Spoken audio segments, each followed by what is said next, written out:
Vande Mataram dear students. हम लोग देख रहे थे पार्ट नंबर 15 जादूगर को ढूंढ न पाऊं, जिसके अंदर हमने कविता की कुछ पंक्तियों के भावार्थ देखे थे। पहली पंक्ति थी जिसके अंदर पूछा था कि बीच के अंदर पेड़ कहाँ पे छुपा हुआ होता है, और जब वो धरती के नीचे जाता है तो वो पानी कैसे लेता है नीचे से और फिर ऊपर कैसे निकलता है, यानी धरती के ऊपर वो कैसे बड़ा होता है। ऐसा वो लड़की अपने दिमाग में सोचा करती है।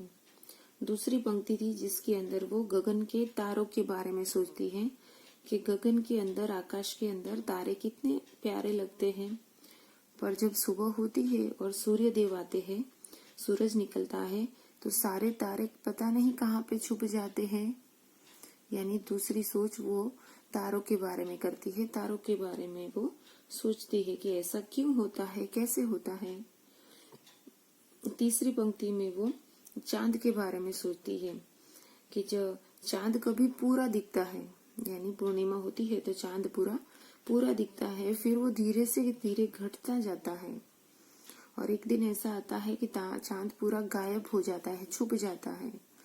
तो ऐसा क्यों होता है और कैसे होता है। चौथी पंक्ति में देखा था कि सुबह को इतना उजाला कैसे होता है और रात को इतना अंधेरा कैसे होता है। कभी धूप होती है तो कभी काले बादल होते हैं, तो ऐसा क्यों और कैसे होता है, ऐसा ये लड़की सोचती है। यहाँ तक हमने देखा था, आज हम देखेंगे वहां से आगे। कहाँ से आती बरखा रानी, जो संग लाती इतना पानी। यानी अब वो किसके बारे में सोचती है, उसने बीच के बारे में सोच लिया, बादल के बारे में सोच लिया, चांद तारों के बारे में सोच लिया। अब वो किसके बारे में सोचती है, बारिश के बारे में, क्योंकि बरखा उसका अर्थ होता है वर्षा या फिर बारिश। यानी बारिश कहाँ से आती है, जो संग इतना सारा पानी कहाँ से लाती है। संग का अर्थ होता है साथ, यानी बारिश कहाँ से आती है जो इतना सारा पानी अपने साथ लेकर आती है। रिमझिम करती जब भी आती, भर जाती सब और ही पानी। यानी बारिश जब भी रिमझिम करती हुई आती है तो वो सब जगह पे पानी भर जाती है। यानी बारिश आती है तो आपने देखा होगा कि बाहर बहुत सारी जगहों पे पानी भर जाता है। तो जब बारिश आती है तो सब जगह पानी भर जाता है। तो ऐसी बरखा रानी कहाँ से आती है और अपने साथ इतना सारा पानी कहाँ से लेके आती है। यानी तीसरी सोच उसकी बारिश के बारे में है। अब चौथी और आखिरी पंक्ति देखते हैं। किससे पूछूं किसे बताऊं, सोच न पाऊं समझ न पाऊं। यानी इतनी सारी बातों के बारे में सोचकर ये लड़की अपने मन ही मन सोचती है कि ये सब मैं किससे पूछूं और किसको बताऊं। इस सब के बारे में किसको बताऊं, किससे पूछूं। जो उसको समझ में नहीं आता, जो सारी बातें उसके बारे में वो किससे पूछे और किससे इसके बारे में बताए। मैं ये सोच नहीं पाती, समझ नहीं पाती। यानी ये चीजों के बारे में मुझे किससे पूछना चाहिए, वो मुझे समझ में नहीं आता, मुझे समझ में नहीं आता, मैं सोच नहीं पाती। सब कुछ जादू सा लगता, पर जादूगर को ढूंढ न पाऊं। और लड़की आखिर में क्या कहती है, मुझे ये सब जादू जैसा लगता है। क्या जादू जैसा, बीच में से पेड़ का निकलना, तारों का दिन में दिखना, रात में दिखना, दिन में गायब हो जाना, फिर कभी चांद पूरा दिखना, कभी चांद घटता जाना, दिन में उजाला होना, रात में अंधेरा होना, कभी बारिश आनी, कभी धूप आनी। तो ये सब लड़की को क्या लगता है, जादू जैसा लगता है।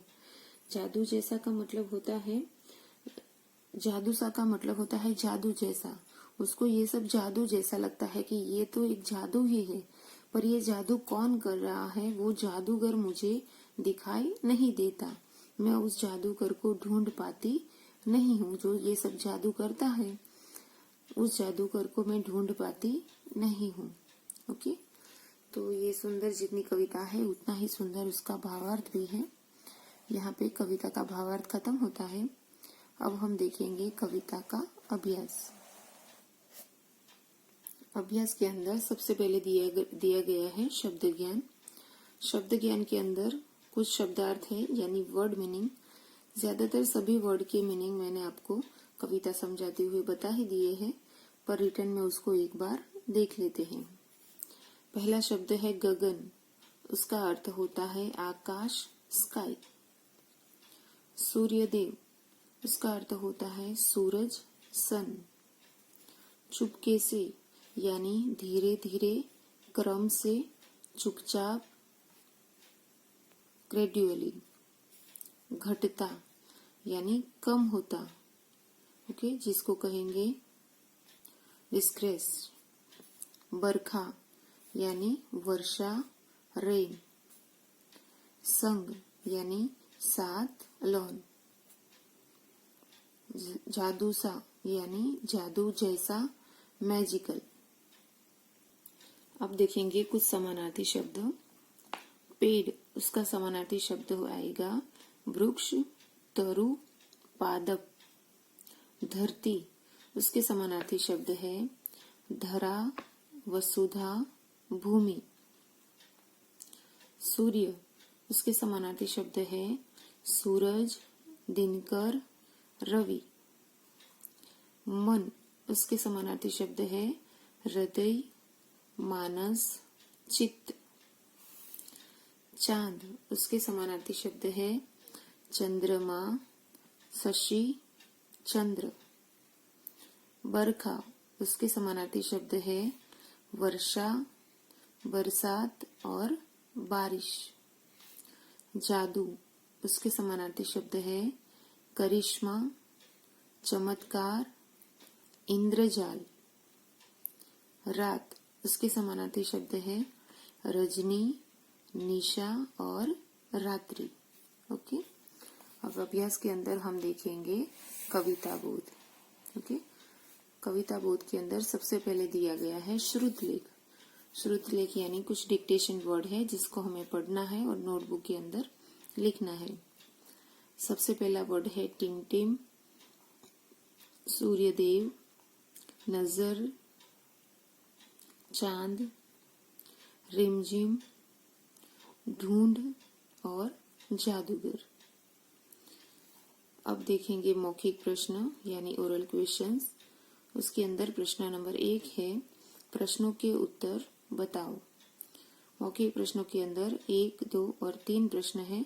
पहले हम तीनों प्रश्नों को पढ़ लेते हैं, फिर तीनों प्रश्नों के उत्तर को साथ में देखेंगे।